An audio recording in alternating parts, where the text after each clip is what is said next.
আমার নবী বিয়ে দিয়েছেন কিভাবে জানেন? আমার নবীজির কাছে এক নারী এসে বলে, ইয়া রাসূলুল্লাহ, আমি আপনার বিবি হতে চাই। নবীজি ঈর্ষা করে, তোমার কাছে কি আছে?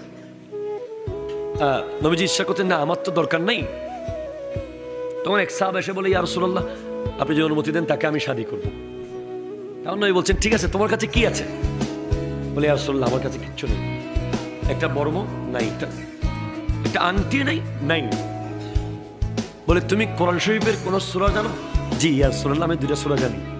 ঠিক আছে, তুমি ওই নারীকে এই নারীকে সূরাগুলো শিখিয়ে দিও, এটাই বিয়ের কামিন।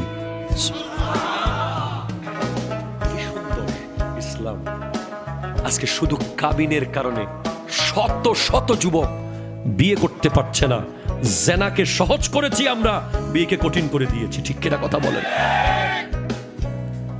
মনে রাখবেন, কাবিন কোনোদিন বিয়ে আটকাতে পারে না।